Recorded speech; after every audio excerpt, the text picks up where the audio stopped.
Section Introduction. Welcome to this section.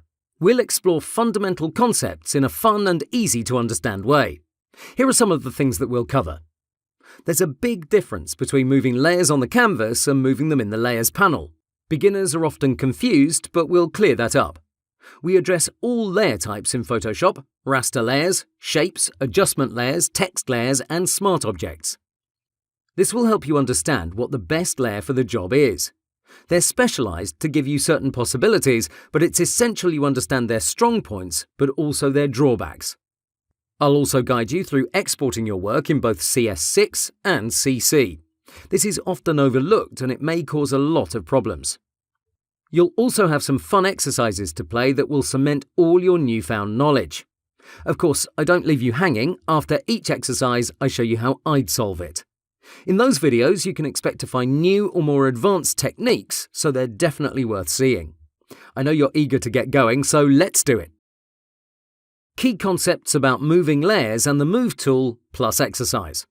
Welcome to this lecture where we'll talk about the Move tool and moving layers. There's a clear distinction we have to make before we get started.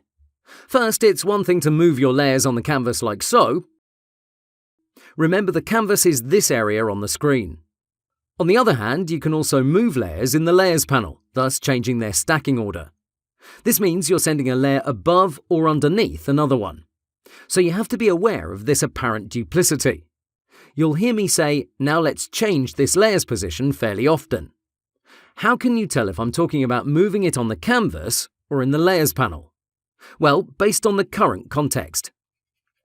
From time to time, I'll rename, group, and clean up my Layers panel. If I then mention moving some layers, it's with regards to their stacking order. If, on the other hand, we're designing a main menu and we just added some text, that's most likely about its position on the canvas.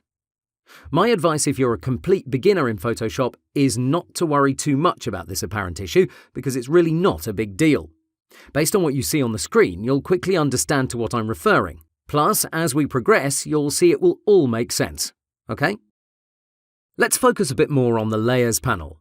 You can move one layer at a time, or you can move them in bulk by using Control, like so. If you click again on a selected layer, you deselect it. And like we previously saw, if you hold down Shift when you click on another layer, you'll get all those that are in between the two. This might be very helpful in some cases because it requires less clicks. In the event that you selected too many by using Shift, remember to use the Control key to deselect some of them. If you add folders into the mix, we have to split up based on the Photoshop version you're currently using. Here I'm using Photoshop CC and I have a group of layers. It doesn't matter if the folder is collapsed or expanded, we can still drag an outside layer in it. When we do that, you'll notice it's going to show up inside as the very first layer by default. Let me revert and show you again, this time by having the group expanded so you can see where it goes. So, drag it inside, and there you go. It's the top layer. This is a fairly recent change because if we jump to Adobe CS6 and repeat the very same steps, you'll notice a difference. So, we have this folder and an outside layer. If I drag it in, notice it's actually going to the bottom of the folder, so it becomes the last layer in the stack. Otherwise put, it's the complete opposite of what's going on in Photoshop CC. Let's jump back to it. Okay, since a lot of people liked the old way of working, Adobe kept that possibility by using Shift when you drag your layers inside a folder. So if I simply drag a layer in, it's going to be at the top. If I hold down Shift and drag, then it's going to move to the bottom of the folder, like in CS6. Great, let's continue with the tool. We've already used the Move tool in our work so far, but we'll spend just a bit more time on it since it's the most used one out of them all. Remember to use the V key to always come back to it. There's no excuse not to use this hotkey. What you might not know is that you can use any other tool, and if you hold down the Control key, you'll temporarily switch back to the Move tool. Here I'm painting with my brush, and now I want to move what I've done a bit to the side and then continue painting. Sure, I could use my hotkeys to switch between tools, but Control also works fine. As you can see, the cursor changes and it's easy to toggle back and forth. Remember, if you want to select a layer fast from the canvas, just hold down the same Control key whilst on the Move tool and click on it. Let's see what else you can do with it. You can, of course, use the Alt-Drag technique to make a copy. So hold down the Alt or Option key on a Mac, and you'll see you'll duplicate your layer. Going back to actually moving a layer, if you hold the Shift key, you'll move your layer in straight lines or diagonally. This adds to your precision. That's about it. There's nothing majorly complicated to it, but you need to be comfortable with the few things it can do. To get you rolling with it, I've made an exercise for you. This is our deconstructed PSD file, and as you can see, it's a mess. What you have to do is reposition all these layers both on the canvas and in the Layers panel in order to get this result. You have both files attached to this lecture. Please download them now and get started. After you've completed the exercise, resume the course and check out how I went about solving it. But please don't just watch me do it. Pause the video and try it out for yourself, then see my solution. I know some of you may find it easy while others may see it as a challenge. What's important is you have fun with it. Good luck. How to solve the previous exercise. Welcome. In this video, we'll solve the exercise I previously showed you.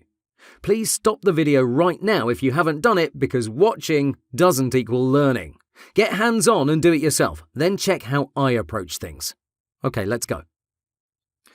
First, we have to take a good look at our end result. You had this attached to the previous lecture, and I recommend you put on your second monitor if you have one. Working side by side with two displays is a great option. If you don't have one available, just remember constantly to check it as you move along. The result won't be 100% the same, it won't be a perfect replica, but let's do our best to recreate it. The first thing I'll focus on is the order of my layers in this panel. I'll move some on the canvas too, but this panel will be the key here, and we'll leave all the fine-tuning for the end. I'll start working from the back towards the front. That means I'll start with the background composed from these two blue layers. The darker one is the second one from the top. It's called BG and it has no place being so high up. If we move it around the canvas, we can see it hides everything except for the mountains, which are above it in the Layers panel. So let's move it way down, just above our black layer. Now, if we move it onto the canvas, we can see all the other elements. For Main Sky, we'll do the same thing. Move it just above our BG layer. Now it makes sense. We have a main black layer that covers our entire canvas, our blue background which frames everything, and our sky layer is just above it. I'll also put it somewhere in the middle of BG, but I'm not focused on precision at the moment. Now it's anybody's game regarding the next step. I think it's best to approach it from the bottom to the top, meaning I'll focus on this ground and grass, then the hills, the mountains, and the factory and so on. Remember to always use Control-Click to select a layer straight from the canvas. This will be a real time saver. So let's get to it. First, the base. Reposition it roughly on the canvas and think about the following. Does it need to cover anything up? Meaning, should it overlap with another layer to hide a part of it? Well, we can see this base layer is connected with the hills layer. They seem to blend perfectly, so it need not do any of that. Plus, considering we're looking at the project from the ground up, it makes sense to position this layer just above the main sky. If we move it between the sky and the BG, a big part of it would be hidden, so that's not ideal. Revert to its previous position. Now for our hills. Select them and move them somewhere above our base layer. If needed, zoom in and leave no empty pixels. You don't want this component floating above ground. Let's check out our final image to see our progress. Well, by comparing the two, we can see we have an issue. We repositioned our hills on the canvas, but we did nothing in our Layers panel. This creates the following problem. The factory is above everything else, it should be behind our hills. See how through this overlapping we hide the square base of this building. To fix that, we have to make sure our hills layer is above our factory layer. So we'll move the two in the Layers panel and we'll have the following order. Black layer, BG, main sky, base, factory, hills. Moving back to the canvas, make sure your factory is somewhere behind the right hill. Next, let's focus on our mountains. Select them from the canvas and move them near the left hill. As you can see, this is positioned above everything else because it's our first layer in this panel. Let's move it way down. How far down? Well, it's important to have it underneath our hills layer, but besides that, it really doesn't make that much difference. We could put it underneath factory, even lower under the base layer, but this doesn't matter because these elements don't intersect with each other on the canvas. So, if the mountains should have been behind the factory, then their relative positions would have mattered. But because they don't overlap whatsoever, it makes no difference where you put it. Now, let's focus on our solar panels. Remember to zoom in if needed. Here we can choose whether to position them above or behind our hills layer. If we put them above it, we have to be precise so as not to have any pixels like these. In our final results, we can see there's no pole visible on the grass. So instead of moving this layer tediously, we can opt for the second option, which is much easier for us. Place the layer underneath the hills. And now there you go, it now looks similar to the picture. Let's see what else we need to do. Our sun is partially hidden by our fluffy clouds. That means they should be above it in the layers panel. Let's put them at the very top. Fantastic. Well, all that's left is to reposition everything on the canvas because their order in this panel no longer affects our design. So let's move the raindrops more to the right, exactly underneath this big cloud. And by going back and forth between our project and our final result, we can see what else we need to adjust. I'll speed things up because right now there's nothing interesting left to do. I'm just fiddling with all these layers whilst I'm on the Move tool. Okay, let's take a breather here. One final thing I want to show you is a glimpse into some techniques we'll cover later or maybe in a real-world project.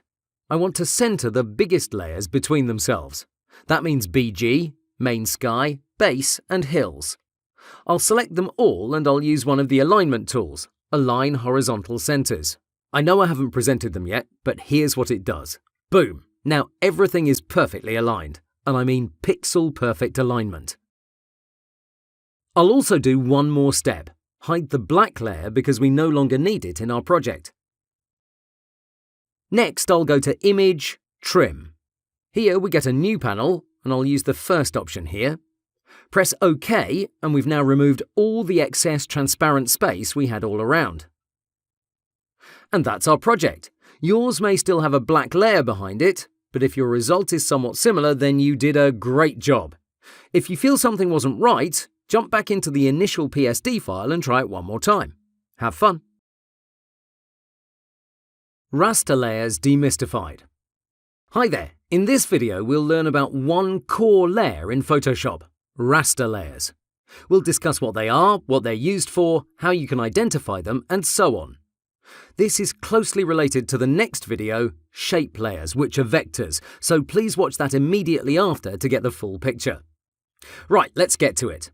First of all, you have to know that Photoshop works mostly with raster graphics. That means images that are made up from a certain number of pixels. You may have experienced this when you went up close to a TV set and you saw a dot represented a color. Thousands or millions of dots make up an image. You can also see that if you zoom in really, really close. In this case, I'm at 3,200%, which is crazy close. As you can see, there's some sort of grid that's made up by lots of squares or pixels. Each contains a solid color. When you add lots of them together, you get a nice image. This is why 4K is so desired right now, because it contains more pixels, which translates into a better, clearer image. Raster layers are the bread and butter of Photoshop. This is what the program uses the most, and this is the layer you create when you click on this small icon here. So every time you need a new layer, Photoshop will automatically give you another raster layer. You recognize them in two ways. 1. By looking at their thumbnail in the Layers panel, you'll see they have no particular symbol. It's just a simple thumbnail, and it can look like this or like this. It doesn't matter, it's the same thing. These small images aim to give you a representation of your layer. This is why this thumbnail is blue and this one has red in it, so don't get confused by that. What you're looking for is an additional symbol on top of the thumbnail, which doesn't exist. That's how you know this is a raster layer. That's the first way of recognizing them. The second method is to edit it with one of the many tools that alter the image, like the brush or the eraser. By getting one from the left panel and hovering over our image, you can see we have complete freedom to paint or erase over it. If this wasn't a raster layer, we would have received an error from Photoshop telling us we need to rasterize the layer before we can modify it. And that's actually the main advantage of this layer type. Since it's pixel-based, it gladly accepts many modifications. This is the most versatile layer in Photoshop, and you can use most tools and filters on it with no pushback. The drawback of working with raster layers is they don't scale up well. Let me give you an example. We have a graphic on our canvas created with various tools, and now it's rasterized. Let's hit Ctrl-T and check out its dimensions, 225 by 227 pixels.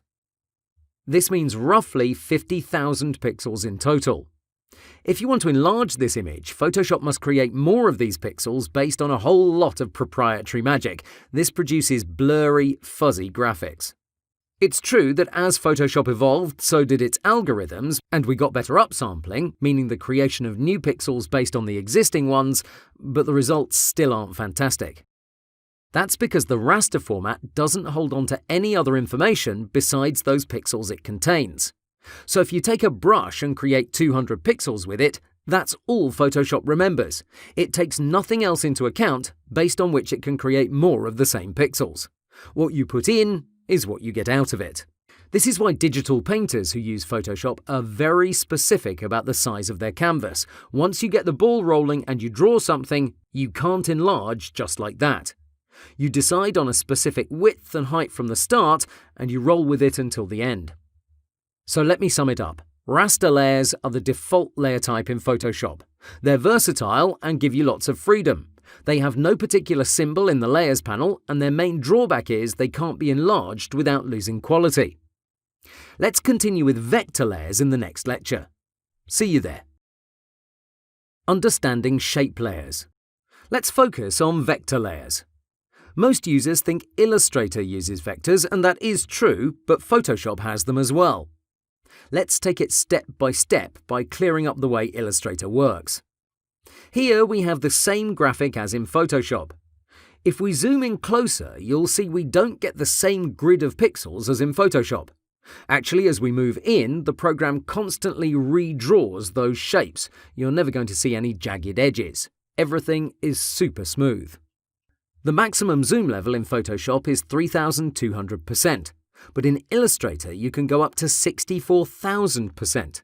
That's huge, and if we resize it, no matter how big we go, it will still look the same. That's fantastic. So that's the main advantage of Illustrator. It uses vectors, not raster graphics, and it constantly redraws everything you place on the canvas. Due to its engine, it can infinitely scale up your designs with no quality loss. And again, that's all through the help of vectors. Now let's go back to Photoshop, because that's our main focus in this course. After raster layers, I want to talk about shape layers. These are vectors like the ones you previously saw in Illustrator. You can find them in the left panel, and they share the same hotkey, U. You can enlarge any of these without losing quality. This is what we'll mostly use for our web design work when it comes to buttons, menus, footers, backgrounds, etc. Let's add a rectangle on our screen so we can further analyze it.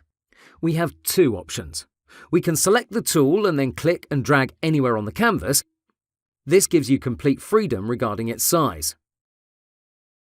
The alternative is to click once anywhere on the canvas and a new window will appear, asking you to put in its dimensions manually. I prefer the first option because I can always resize it later. That's the advantage of using vector layers. Now let's focus on the Layers panel, where you'll see it's a shape layer because of this symbol in the bottom right corner of the thumbnail. Underneath, our raster layer doesn't feature anything in the bottom right, so that's what I was talking about earlier. Plus, let me demonstrate how shape layers don't allow direct editing with tools like the eraser or the brush. If I select any of them, you'll see I immediately get this forbidden sign. I don't even have to hover over it to see I'm not allowed to modify it.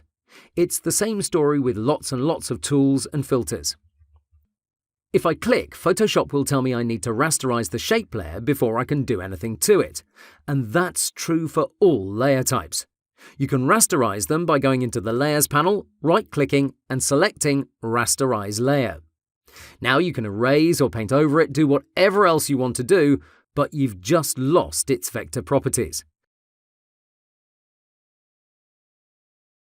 You can check the Layers panel for the shape symbol, but you'll see it's not there anymore.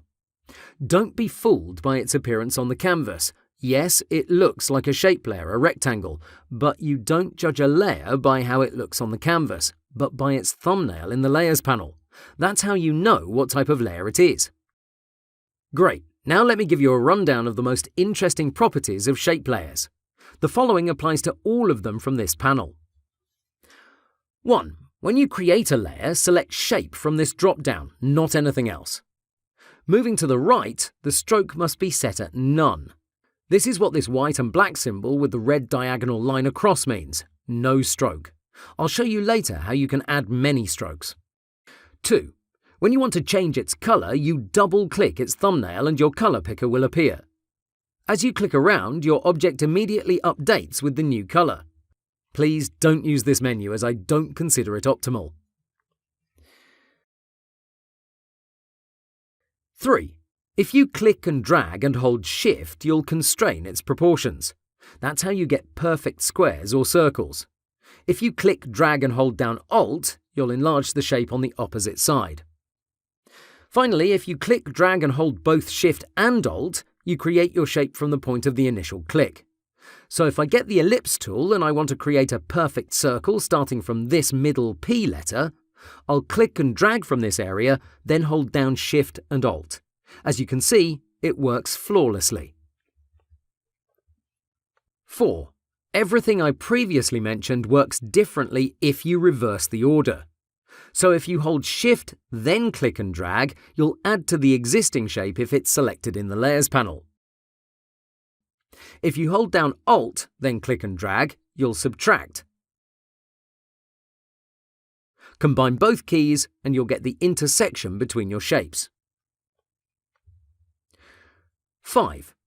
Custom shapes are fantastic. Again, I want to stress these are all vectors, so you can make them as big as you want. You have custom shapes preloaded into Photoshop, but I suggest you check out various sites to get more. Shapesforfree.com is a great source. Download any archive and open it. Inside, you'll find a .csh file. Double-click it and Photoshop will pop up.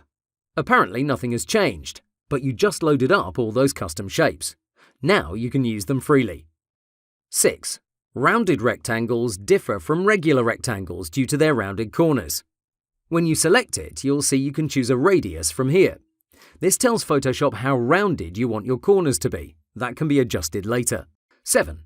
Speaking of that, the Live Shape Properties panel will pop up when you create a new shape. Here you can adjust its width and height from these two fields. If you click on the chain icon, you'll force Photoshop to keep this current aspect ratio. So if you double its width, the size will follow. The rest of the controls aren't that useful, but from this position, you can adjust the corner radius we spoke about earlier. So instead of 10, we can put in 20. The chain is selected by default. That's why all 4 corners update with the same value. If you unlink them, you can use something like 20, 20, 0, 0, so only the top part will have rounded corners. 8. The polygon tool is best used by clicking on the canvas. This opens its own window through which you can decide what type of shape you want to create. I use it for triangles, stars and hexagons. And that's shapes in a nutshell. In one of my recent series of job interviews for my Android design company, I've met designers who didn't know Photoshop has vector capabilities through shapes. It's a shame not to know about some of the basics of Photoshop, so be sure raster and vector layers are understood before you move forward. Have a question? Please ask away in the comments section. Now, I invite you to download the attached PSD from this lecture and recreate all my steps, especially the ones where you use modifier keys like Shift and Alt. Remember to have fun with it. Good luck. Adjustment layers and non-destructive editing. Hey there, let's talk about a different layer type than what we've covered so far. Adjustment layers are a different animal, and they bring up a lot of value in Photoshop. These layer types are added by using this yin-yang looking symbol at the bottom of the Layers panel. As you can see, we have a significant list of options, and each has its own thumbnail, and it applies different changes to your other layers. These apply color and tonal adjustments to your images without modifying their pixels. The term is non-destructive editing. Before we move forward, there's something I want to bring up. Don't confuse adjustment layers with adjustment commands you find under Images, Adjustments. Yes, they look like the same thing, but they work in very different ways. Let me show you by continuing my previous explanation about non-destructive editing. We have a raster image in Photoshop, so it's made of pixels. If we erase or draw over them, we're permanently changing the pixel structure of the image. If we didn't have the undo command, these edits would have been permanent. The same thing happens when you go to Images, Adjustments. Let's choose black and white as an example. A new window appears, but let's just hit OK. Well, the image is now black and white, but the main thing is we can't adjust those settings from that window, nor can we revert to our initial image without using Ctrl-Z. Working like this is not ideal because you're changing the pixel structure of your layer. Otherwise put, you're destroying pixels and chances are you might not be happy with the outcome. Working efficiently in Photoshop is about giving yourself options, leaving room to change your mind. These tools don't allow you to do that. Adjustment layers work non-destructively. That means we can go to this panel and add a black and white adjustment layer. As you can see, the image immediately changes, but note the difference. If we don't like it, we can just hide it in our Layers panel, so we give ourselves options. We can experiment with many things, but if we don't like them, that's fine because we changed no pixels. We're working a layer above our image. Plus, this Properties panel just popped up, and it gives us a whole load of options we can change on the fly. So again, by working with adjustment layers, we're working non-destructively. We're preserving layers, we're giving ourselves options. Each of these adjustment layers add a lot to the table. We can change the brightness and the contrast, for example. We can lower them by -50 and see how our design changes. This is the true power of Photoshop, its versatility. I invite you to explore all these adjustment layer types by adding them to this image. You have the PSD file attached. If you don't see the Properties panel show up, just double-click its thumbnail. One of my favorites is hue and saturation. By using these sliders, you can dramatically change your composition into something else. As you see here, you have many options to choose from. Plus, if you check the Colorize option, you can modify it even further. So this is a great way of exploring various options without making permanent changes. Regarding all these adjustment layers, you have to know they affect everything underneath them in the Layers panel. Let me exemplify. I'll add a black and white adjustment layer just above my graphic. It becomes black and white. Now I'll add a rectangle above it, and I'll make it red. See how this works? By placing the rectangle above the adjustment layer, we're no longer under its effect. If I swap places, you'll see it will now become desaturated. This happens even if we create a group for the graphic layer. As long as it's underneath the adjustment layer, it will be affected. So sometimes this might be great. You can change an entire project with hundreds of layers by adding an adjustment at the very top of the Layers panel.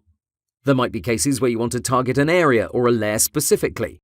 How can you do that with precision? The best option is to use a clipping mask.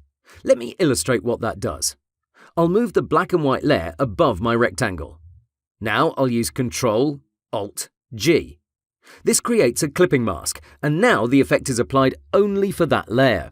So it constrains the effect to only that particular layer or group. We'll have a dedicated lecture about the clipping mask later in the course. Okay, you have this PSD file attached, so download it and experiment with several adjustment layers and clipping masks. Have fun!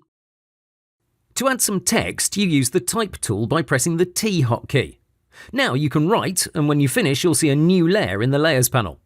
This is vector-based, so that means you can enlarge it to any degree and it will keep its smoothness. There are two ways of adding text. I just showed you the first one. You click and you start typing. The second one is that you click and you drag. This way you create a region where your text will be constrained. But no worries, you can always resize this box by using these handles. To finish editing your text layer, press the numerical Enter. To go to another line, use the regular Enter. If you want to undo what you've added, press the Escape key. Same thing applies no matter how you choose to enter your text, by clicking or by clicking and dragging.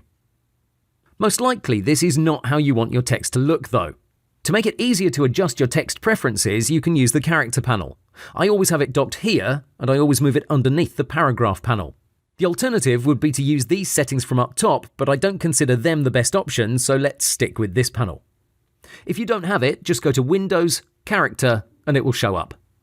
From here, you can change just about anything you want from it. The first one is Font Family. Pretty straightforward, it tells you what font you're using. Your operating system already comes with fonts pre-installed, and so does Photoshop. But just in case you want to download more, you have a big library of free fonts at google.com/fonts. To install them, you have to add them to your collection. Next, you click on the download icon, and from the new pop-up window, you'll choose the first option, the zip file. Next, extract the archive and paste those fonts into your operating system's fonts folder. For me, that's C, Windows, Fonts. Restarting Photoshop is optional, but in some cases it's needed. For those who have a CC version, so a Creative Cloud version, there's another option to get fonts called Typekit. First, you open up your Creative Cloud application and you head over to the Assets tab. Here you'll find Fonts as the second sub-tab. From here you press Add Fonts from Typekit and you'll be sent to the official Typekit site. Sort the fonts by using these filters on the right side to get the one that fits your style. Then hover on a font and press on Use Fonts. A new window will appear asking you to sync selected fonts. Press that after you've launched your Creative Cloud application. It should download to your computer and be ready to use in Photoshop. So that's how you add fonts. Let's focus back on the Type tool and on this character panel. On the right of our font family, we have our font weight. Photoshop calls it font style. Here you can expect to find quite a few. In general, you'll have narrow, light, regular, bold, black, etc. That's why I call it font weight, but also because that's the official CSS term. Just in case we don't have any options, we can use faux bold and faux italic. Faux is French for fake. This makes the font look like it has a bold and an italic style, but keep in mind this can't be implemented in modern web design. If it's for an image on Facebook, that's great, but for a website design, it's not recommended. Moving on to the font size, I like to type in my value manually, and I've gotten used to using pixels instead of points. That's what I recommend you use as well. Points are used in the printing industry, and those who recommend you use them usually come from that background. When I want to browse around fast between sizes, I click once, and then I use my mouse scroll wheel to go through several sizes. You can also rapidly increase or decrease the size by clicking and holding on this area. Or you can use the drop-down, of course. Lots of ways to do the same thing. For me, this next preference is important. Whenever you want to make changes to your text layer, I recommend you do so by using the character panel. That means that if you want to change the size, the color, absolutely anything, simply select your text layer from the layers panel and then work on it from the character panel. So exactly like we've been doing it so far. You may ask, what's the alternative? Well, I've seen lots of designers do the following. They select the type tool, then they select the entire text layer, whether it's one word or an entire paragraph, and then they change its appearance from above. That's not efficient in my book, but moreover, it's quite confusing. Why waste time by performing a useless step? Not to mention, if you have the text selected and you're changing its weight, for example, you won't get to see the change accurately. You have to first deselect and then continue. Another thing regarding using the character panel is that when you're done making changes, you simply press Enter. You don't have to select another tool or do anything like that. The confusion comes from doing this. You select the entire layer, you make some changes from up above because you don't know about the character panel, and then, well, you're stuck. Some people go up top to click on this check mark, which I've probably used no more than 5 times in my life, or how most people do it, they go all the way over to the Tools panel and they select the Move tool. Obviously, they can't press V because that will make that letter show up in the text layer. I don't think this is optimal. We should respect everyone's opinion, decisions and workflow, yet I find this a strange choice, especially when you're working with text layers a lot. So in conclusion, don't select your text on the canvas and then change its settings. Instead, have it selected in the Layers panel and use this feature here. Okay, next to the font size, we have leading, which is also called line height in CSS. I prefer that term because it's self-explanatory. This controls the amount of vertical space between the lines of text, thus the name. It's great for improving readability, and I think it's a must when it comes down to paragraphs. Be generous with it. The auto option makes the text look cramped, and nobody wants to read something that looks like this. Going underneath the font size, we have kerning, but that's not really interesting, so we'll skip it. To the right of it, we have a feature called tracking. but I like to call it by its CSS name, letter spacing. And its name describes what it does very well. It controls the overall space for groups of letters or entire paragraphs.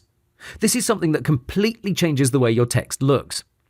It's quite easy to use, and you can clearly see the advantages of it when we increase tracking to 10. This increases the space between our letters and thus gives it a more airy feel. This improves both readability and aesthetics in most cases. You can also go the other way around and squeeze the text in. -20 is a good example. The results aren't dramatic, but that's exactly what we want: subtlety. This is great for a few words in a title or something similar, but for paragraphs you should avoid it. You can also go to town and input some large values. It's up to you, depending on the type of effect you want to get. One thing I'd like to add before moving on is that you can switch to the other text layer format by right-clicking in the Layers panel. So if you drag a box and put in some text, but then you want the box to go away, simply right-click and select Convert to Point Text. Why would you want to do that? Well, because your box can be pretty big and that messes up your alignment. For example, I have this paragraph of text, and as you can see, the border around it goes far more down than the text itself. If I have a rectangle and I want both of them to sit on the same base, I'll use these options at the top. But look what happens. Photoshop sees the base where the box ends, not where the text finishes. That's not ideal. So that's how you remove that box. It works the other way around too. Just right-click and select Convert to Paragraph Text, and there you go. You now have these handles, and you can expand your region of typing. The other options in this panel aren't very important. It's for those users who are really into typography, so I wouldn't get intimidated by all these options. Besides the color, we're not going to talk about too much else. Speaking of that, it's super easy to use. Initially, the text uses the foreground color, but with a click, you get to see the change immediately. That's it, no fuss about it. I do want to mention these three options here, but you already know them from Word or from WordPress or just about any text editor. This controls the alignment of your text. In general, you should keep it left aligned, but in some cases you might want to switch it up. As you can see, the paragraph changes its alignment, and it's pretty easy to understand how this works. A real-world scenario is this. I want a nice big title in the middle of my canvas, but I don't know what font to use or what size. Initially, I'll type it in and I'll use the alignment tools up top to center it horizontally. But now, if I change its formatting, I'll have to redo that step. Basically, each time I change my font, I'd have to recenter it on the canvas. You may think, hey, why not center it at the end when you know exactly what font you want to use? Well, that's because you always need to make a decision in the context of your work, so it's essential I have it in the middle of my screen. Sure, here I have nothing else in the background, but imagine I had 10 other layers around it. So what do? Well, you remove the left alignment and instead you center the text. Now you center it on the canvas with the tools up top. Now, whatever you do, the font will remain in that position. It doesn't matter how big you make it or how diverse the font family is. That's something really useful that you can apply to all your projects that deal with text. Okay, the last thing I want to point out is this hyphenate option. That's available in the paragraph panel, and that's right next to the character panel. Always uncheck it because your text will look way better without it. This is one of the things I've seen people struggle with. They just didn't know about this setting. Besides that, you're good to go. A smart object is a layer type that preserves its pixel content. Any layer can be transformed into a smart object, no matter its type. To do that, you right-click on it in the Layers panel and you select Convert to Smart Object. Now Photoshop will remember all its characteristics and it will hold all those pixels. This means you can shrink it to 10%, then enlarge it to 100% and it keeps its quality. It doesn't get pixelated. If we do the same with a rasterized layer, so a layer where Photoshop isn't instructed to keep all the content, here's what happens. You shrink it to 10% and press Enter. Then you use Ctrl-T again, but notice this time you don't have 10% in its size, instead you have 100%. That's because Photoshop doesn't remember those pixels, it just discards them. So now we'll put in 1000% to achieve the same initial size. Look what happens, it's very pixelated.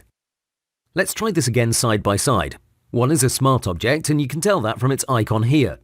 And the other one is a rasterized layer, and you know that because it doesn't have any icon in its thumbnail. Select them both and use Ctrl-T to shrink them. Now Ctrl-T to enlarge them roughly to about the same size they initially were. As you clearly see, the smart object looks fine because Photoshop kept those pixels.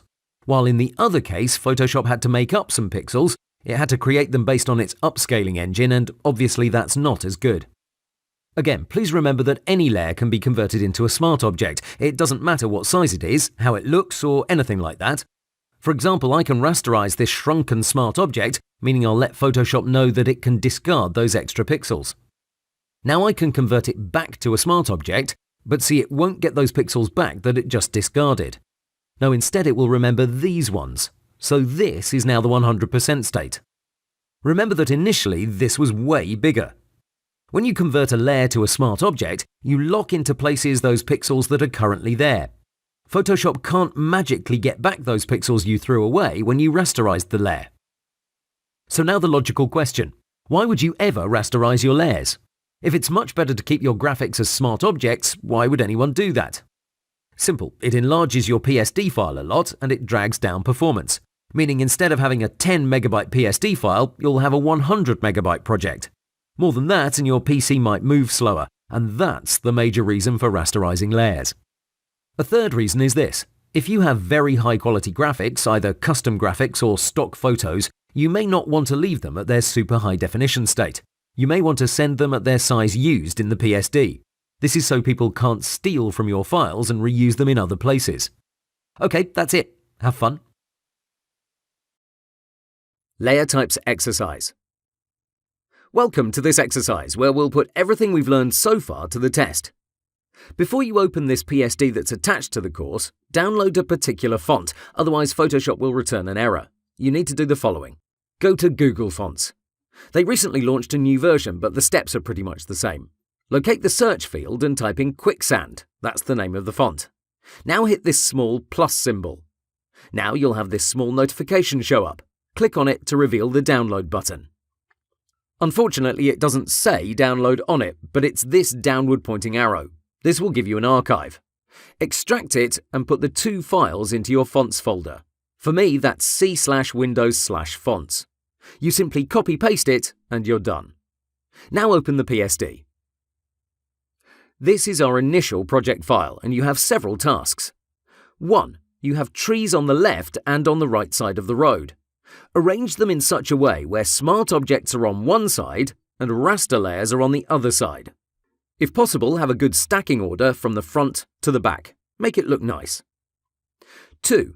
Identify all shape layers and rasterize them. 3. Create two groups, one for trees that are smart objects, one for rasterized trees. Apply one adjustment filter for each group. 4. Identify all text layers and put them into one folder. 5. Make the handlebar and the hands black and white. So just the bike part, nothing else, not the trees, the road, the sky, etc. My instructions are locked in the Layers panel. You won't be able to move them, so these layers are not a part of the exercise. In the next video, I'll show you how I approach these tasks, but please take a few minutes to solve the exercise on your own. It really doesn't make sense for you not to work along. Get the full experience and get to it. Remember to have fun. Working under a load of stress doesn't make sense. Good luck. Solving the layer types exercise. Hi, I'll start with the obvious warning. In this video, I will show you how I solve the layer types exercise.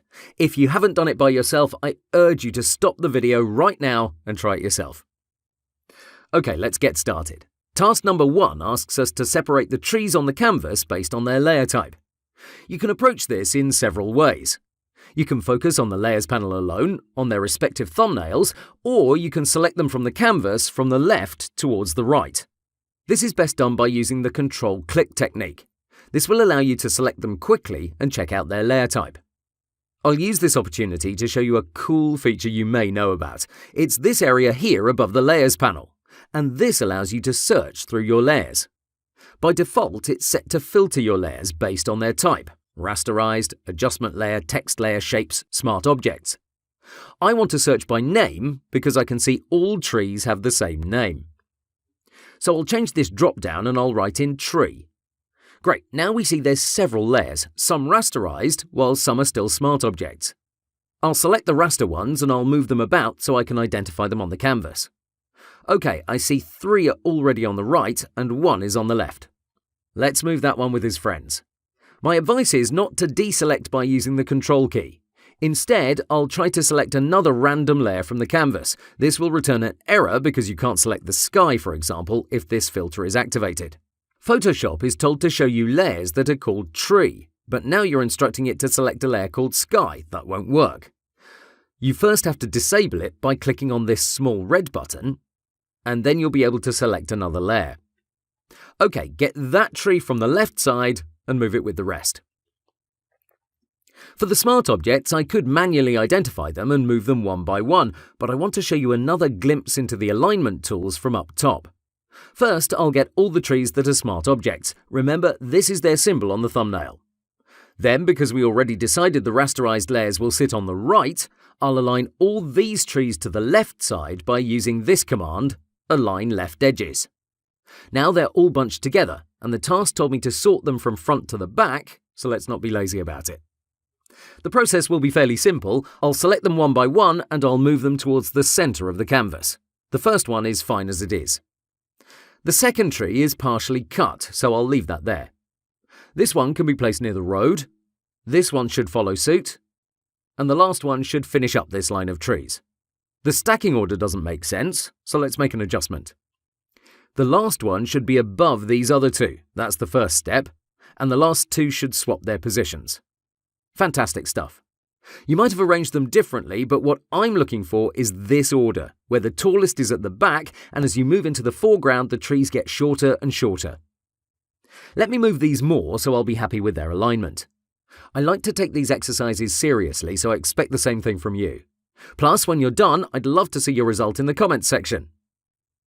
Okay, this is done. Now I'll repeat the process on the right side, but this time I'll speed things up. No sense in seeing the same thing twice. I want to get a somewhat similar line to what we have on the other side. It seems only one layer needed repositioning in the layers panel, so that's good. Okay, we're done with this first task. Step 2 is to rasterize all shape layers. Ideally, for you to practice, you should have had a long look in the layers panel to check for this thumbnail. To keep it short and sweet, I'll use the layers panel filter yet again. I'll reactivate it, but I'll change the drop-down to kind. Then I'll select this second to last icon that shows me all the shape layers in my project. After I've selected them all with the help of the Shift key, I'll right-click and I'll choose Rasterize Layers. You probably had to do that manually, but it's good practice to sort through all these layers. This is why I made the PSD so messy. Right, let's go with task number 3. I won't show you that filter again, no more shortcuts for me. Instead, I will rely on my dexterity to select all these layers from the canvas quickly. Follow me on this. I'm holding down the Control key when I select my first tree from the left. Now I'll continue to hold it, but I'll also add Shift. Now I'll click on every other tree. Once I get them all, I'll use Control G to create a group. Let's rename it to Raster Trees. I'll repeat the process on the right side. Aim for blazing fast speed. Now for the second part of the task. I'll move Color Balance above my raster trees in the Layers panel.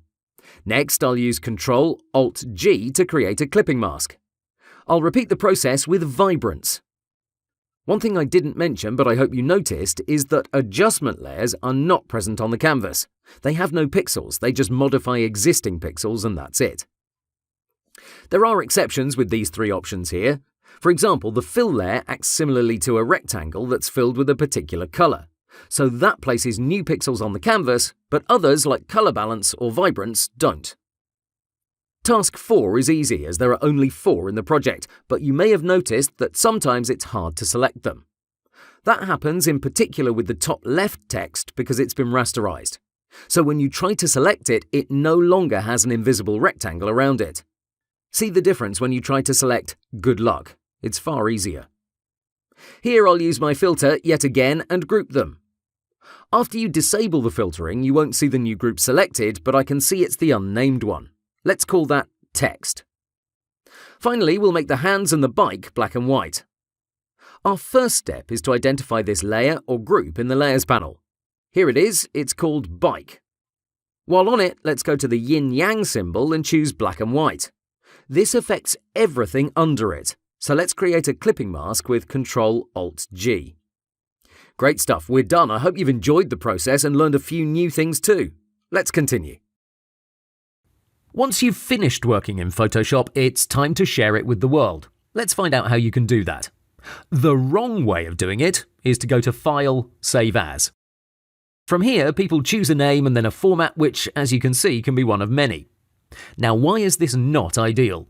First of all, you have to make a distinction between the project file, meaning the PSD, and the actual image you want to share. Chances are you want to send this over to a friend or post it on Facebook. A PSD file won't help you with that. PSDs contain all the layers and are useful when you want to come back later and do further editing, or when you're working with a team of designers and you want them to be able to edit your work. So that's the PSD format, and I recommend you save your work when you plan on using it later down the road. Now, regarding most situations, you'll most likely need a PNG, a JPEG or a GIF file, and Photoshop has a special function that handles that. So it makes sense to use it rather. Let's see how we can do that. The ideal way is to press Ctrl, Alt, Shift, S, but I know that may be a bit much at this point. If you look at your keyboard though, it's basically all the buttons on the bottom left plus the S key, which stands for Save. So Ctrl, Alt, Shift, S actually makes sense. On a Mac, that's Command, Option, Shift, S. Still, if you don't want to use that, you can go to File, Save for Web. Here you'll get a new window that lets you decide how your image will look. First, the size in terms of resolution. You can see that in the bottom right. Here we have 1024 by 768 pixels, but you can manually type in any dimension. Since you have a preview window, you immediately get to see how it looks. If you don't know the precise width and height, you can put in just one of them and the other will change too. That's because by default, you have this chain icon active, which means constrain proportions. If that's not okay, you can use a percentage. Something like 50% is always handy and fairly easy to see. Regarding the quality options, here I recommend you keep it as it is. Moving up, the color table isn't particularly interesting, so we'll skip that too. If you want to see how it looks, just select the GIF format and you'll see it shows you the number of colors it will use to export your image. That's actually where you want to focus your attention the most, so let's go through them. First, PNG 24 is your best bet when it comes down to graphics for the web. This is a lossless format, so that means you don't lose any quality whatsoever. The difference between PNG 8 and 24 is the number of colors used. I recommend you always go with 24. Another reason why you should use PNGs is the transparency. You probably know this, but if you want to save a button for the web, you don't want any background color, you want it transparent. PNG is the format for the job. On the other hand, JPEG doesn't support transparency. That's the first thing you should note. But more importantly, you'll see you have various quality controllers which allow you to adjust how the image will look. In general, JPEGs have better compression, meaning they have a lower size. So if you need to send an image quickly, this is the way to go. Keep the settings on high, so a quality of around 60 and it will look alright. It won't win any awards, but like I said, this is for cases when you need something sent fast that doesn't take up too much space. You can also improve the quality all the way up to 100%, but if you really want an impeccable image, I still recommend the PNG format. So why isn't everybody using it? Well, in general, PNGs take up more space, which means they need more bandwidth. There are tricks you can resort to in order to make a PNG smaller without losing quality, but in essence, they're still mainly used for web graphics. Moving on to GIFs, I'm sure you know they're used for animations on the web, especially in memes. There's a very slim chance you'll use it, so we won't be covering it right now. Instead, let's focus on the other elements inside this window. First, you should always glance at this bottom left corner to check the size. You may want to save your work as a JPEG, but keep it at a reasonable size. As you play with these settings in the top right, you'll constantly get a new value here. It will also tell you how fast it will download with a 56.6 kilobyte per second connection, but that's highly irrelevant. One thing you can use this window for is the 4-up arrangement, which shows you how large the file would be in different formats. This is super helpful when you want to make decisions fast and you don't want to go back and forth too much. The drawback is that you get a much smaller preview window, but that's a small price to pay. Speaking of this window, you can actually use the zoom tool to move around. Click to zoom in, hold Alt to zoom out, hold space to move around. It's the same thing like you're working on the canvas. So let's wrap this up. This is the way to save your files in order to share them with the world. Ctrl, Alt, Shift, S, and you choose your format. For web work, go with PNG 24. For pictures and things for Facebook, go with JPEG at a quality of 60 to 80. Lastly, remember, if you want to access all your layers in the future, you need to save the document as a PSD file. That's done in another window. Go to File, Save As. Here you put in your name and you leave the format as it is, PSD. That's it. Have fun. How to export your work optimally in CC. Welcome to this lecture where we'll talk about the optimal way of exporting your work in Photoshop CC 2017. The following applies to previous CC versions, though you'll notice some options are particular to this latest release. We'll start with the old way of exporting your work, Save for Web. This has the same hotkey, Ctrl-Alt-Shift-S, but it's no longer the recommended method. If you go to File, Export, Save for Web, you'll see it has Legacy written next to it. The new way is the following: File, Export, Export As. The hotkey is very similar to the previous one. You just replace the S with W. So that's Ctrl-Alt-Shift-W and you'll get this new window. From here you get a bunch of new options and we'll talk about them in the next couple of minutes. On the left side you get the file name, its type, image size and file size, so all the relevant information regarding your export settings. On the top right, you'll notice PNG no longer has two options. Instead, you get this smaller file that uses only 8 bits. With it checked, we can see the image will take up 1.2 megabytes. Without it, it'll occupy 3 times that amount, 3.8 megabytes. This is actually very similar to what tinypng.com does. It strips a lot of information from the image without sacrificing quality. If you quickly glance at both versions, in most cases you can't tell which is which. So Adobe really thought it through with this feature. Moving down, the image size and scale are pretty standard stuff, but if you move underneath, you'll see you get to adjust the canvas size. Usually this is used to improve its appearance by increasing the image's margins. In case you want to revert, this reset button will come in handy. Over the previous CC versions, you get to include the metadata and color space. Convert to sRGB should always be checked when working on web design projects. The most interesting part is on the left, where we can export the same image at different sizes. Notice this very small plus icon? By clicking it, you add another version. This is at 0.5 times. As you can see, you get all these versions, but you can also adjust them from this drop-down. Now if you click Export All, you'll get them all in a matter of seconds. Adobe also claims this loads up much faster than the previous Save for Web version. I did some experimenting and I've had an improvement of about 25%. In the file format, you'll also notice JPEG no longer has several controls. Instead, you'll get the quality slider, and that's about it. What's nice is that they included SVG as an export option, and that will come in handy in most projects. When dealing with artboards, each one will show up as an entry on this left side. This will allow you quickly to see what's what. Another way of exporting your work much faster is to use File, Export, Quick Export as PNG. You click it, select your location, and that's it. If you'd rather change the file type to JPEG or something else, go to File, Export, Export Preferences. From here, you can edit these settings, including file size and export location. The last way of exporting your work, and this is my favourite by far, is to right-click in the Layers panel and use Quick Export. You'll be asked for a location, and that's it. This is fantastic for people who want to individually export a certain layer or section. It may be a button, a menu, or a certain region. This works for both folders and layers, as well as artboards. The cool thing is you can select loads of layers and use this command. It doesn't get much faster than this. And if you want to quickly export the entire project, you can use Ctrl-Alt-Shift-E while on the top layer, and that will create a new one by merging everything together. Now you can quick save this one, and you no longer have to go through that Export As window.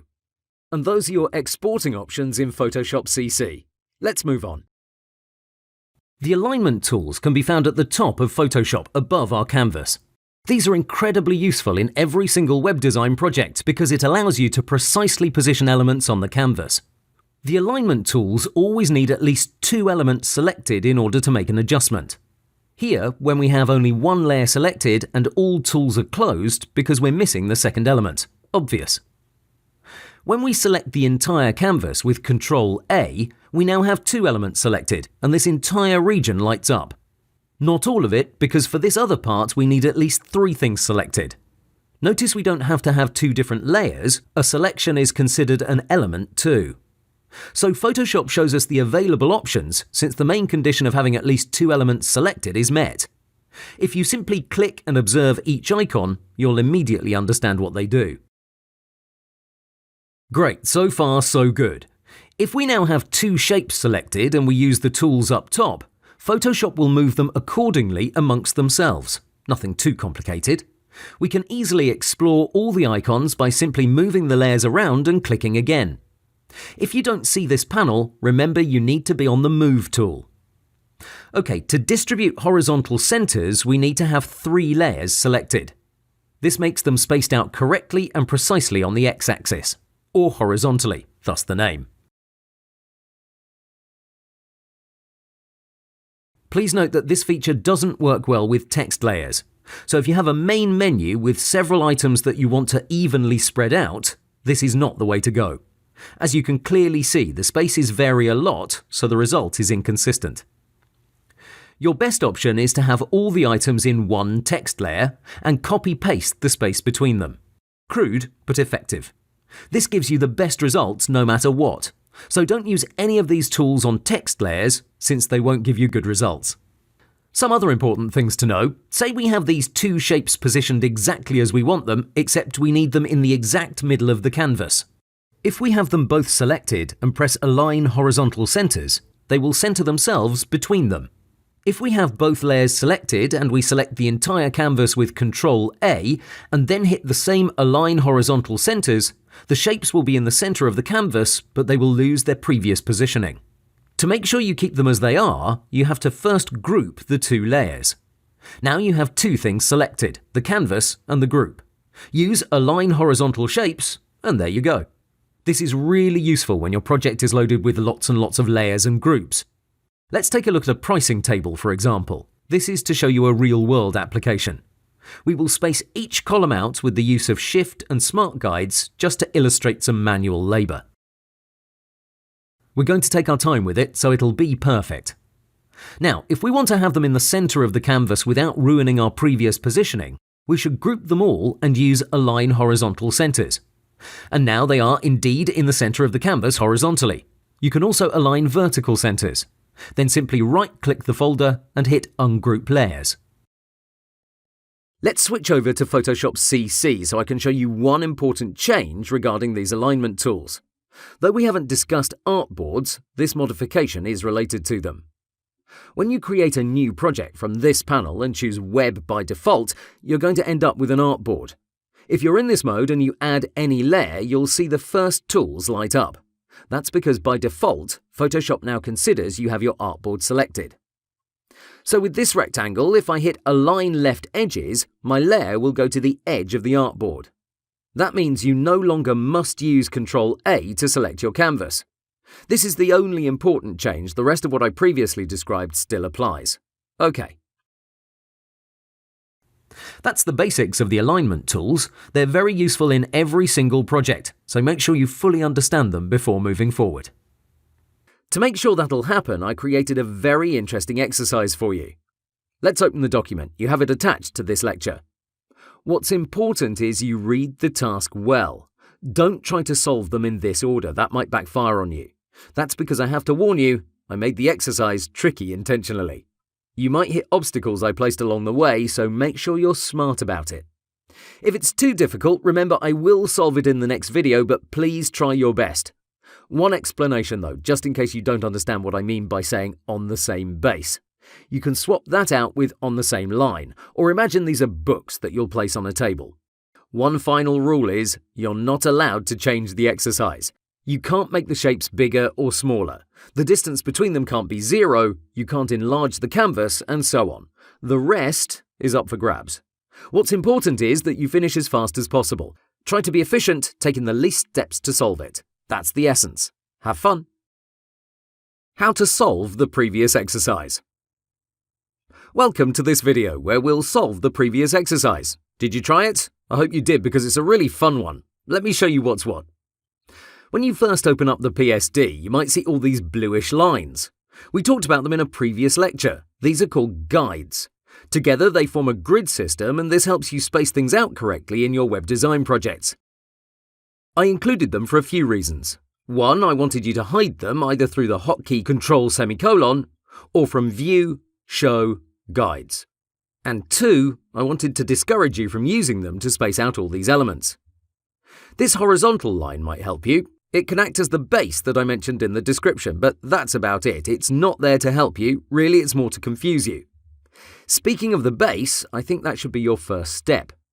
The old-fashioned way of doing it is this. You select each layer from the canvas with the Control-click technique, and you try to place them. As you move them around, you'll see pink lines appear, and your layers will try to snap to a certain position. Those are smart guides, and you'll most likely love them. They'll help a lot. Trouble is, they're not very efficient, and I mentioned that speed is the essence of the exercise.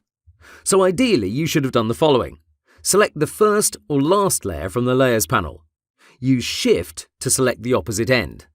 Now we have the alignment tools active, we'll press on Align Bottom Edges. There you go, fast and effective. That's the ideal way of setting the base. Next, we can use Distribute Horizontal Centers to space them out evenly, because right now they're too bunched together. That's this middle one here. Remember, these tools require at least 3 elements selected, and we have much more than that. The next step is a matter of dexterity, or how fast you move your hands. This is what I'd like to see in an ideal situation. First, you deselect them all by Control-clicking the canvas. Then you'll arrange them from the smallest to the tallest. This requires you select each layer from the canvas and roughly put it in its position quickly. The red rectangles will be the tallest, so they should be near the right side, while the brown ones should be placed near the left side. While you move these rectangles, you should hold the Shift key to constrain the movement on a horizontal line. If you don't use Shift, you might mess up your base you previously set. Remember to use Control and Shift if you want to move several layers at once. I'd like you to practice this part several times until you crank up your speed. Once you have your project looking something like this, you need to select them all again from the Layers panel and distribute once more. If you're not happy with your space, say you wanted more or less, you need to move one of the extremes. Based on where you place your last layer, Photoshop will decide how much space it will leave in between them. For example, I might move this last red rectangle more towards the left. I won't pass the first one because that would then become the last object in the line. Now I'll distribute again. See how the space changed? So again, it's all a matter of adjusting the furthest layers on each side. Those who use a CC version might be tempted to use the following feature. When you arrange your layers, Photoshop will automatically try to match that empty space. It will try to snap your layer into place, and it will also show you how many pixels you're leaving between them. Basically, it looks for a match, so as I slowly move it, you'll see it tells me what are the other matching gaps. It's an incredible feature, yet I still prefer the alignment tools, even though they sometimes have issues dividing the space. The issue I'm referring to is a 1-pixel error that happens occasionally. For example, if it has to divide 10 pixels into 3 parts, it won't give you 3.33, it will give one gap an extra pixel. You can also check this out by being on the Move tool, selecting any layer and pressing the Control key. This shows you how that layer is spaced compared to the rest. Plus, if you hover over one particular layer at a time, it will show you that specific distance. So that's a fantastic feature for Creative Cloud subscribers. Those stuck with CS6 won't benefit from it. Okay, now we have to group them by their color. Here I'd like to see you move super fast. Quickly select them with Control and Shift, and then use the hotkey Control G. Rename them if you want to be thorough. Let me do that. Finally, we have this composition that looks like a bar graph. Imagine it showing you your Photoshop knowledge as you're progressing through these lectures. This has to be in the dead center of the screen, both horizontally and vertically. What most inexperienced designers might do is this. Use Ctrl-A to select the canvas and then hit one of these alignment tools. That's not right because it bunches everything together. Others might group all these folders into one big one. You'll have one element. Then they'd select the white layer and use the same alignment tools. Horizontally, this seems to work well, but when we try to align it vertically, you'll see it puts our graph way down. Why is that? Because I intentionally made the white layer bigger than the canvas. I told you I made this exercise tricky. Never assume this layer is as big as the canvas. If we zoom out and press Ctrl-T, you can see it's way larger. That's why our graph goes down. Technically, it's in the center of the layer, like you asked Photoshop to do. What you should do is this. Select the group and then select the entire canvas. Now it will work, guaranteed. That's the approach I recommend. One final thing I have to address is this. If you first group your rectangles before you distribute them, you won't get the same space between them. That's because Photoshop no longer compares the space between each element. Instead, it compares the space between each group. Let me illustrate. I'll move this brown layer more towards the left side. You can clearly see there's more space between them, right? Now, I'll select all the groups and distribute their horizontal centers. Look what happens. This isn't right, so the order in which you perform this exercise is equally important. Again, this problem happens because Photoshop is no longer focusing on these layers. Instead, it compares the positioning of these groups because that's what you have selected. I hope you now see what I said. This exercise was both fun and exciting. This is one of the tests I give designers when they apply for a job at my Android design company, and I have to say a large part of them epically fail. Now, I recommend you to try and solve it at least twice more and see how well you do on those tries. Remember to have fun. Section Conclusion. Hi, let's wrap up this section. I hope you've enjoyed your journey so far. These exercises you've just solved are an essential part of the learning process. I urge you to go through them at least 2 times. This is how you'll get the best experience out of this material. Now that you know more about non-destructive editing, you should know that's one of the things I look for in a designer when interviewing him. Besides asking questions, I always take a quick look at his project files. If there aren't any masks, adjustment layers or smart objects, I assume the designer doesn't know how to use them. Most projects benefit from non-destructive editing because they leave a lot of wiggle room. This way of working gives you much more flexibility, and that's why I put so much value on it. Another interesting aspect is that even though we talked about all the layer types Photoshop uses so early in the course, there are still lots of designers who don't fully understand their properties. With the lectures you've gone through, you already have a solid foundation of knowledge. As we progress, I'll introduce you to more advanced techniques.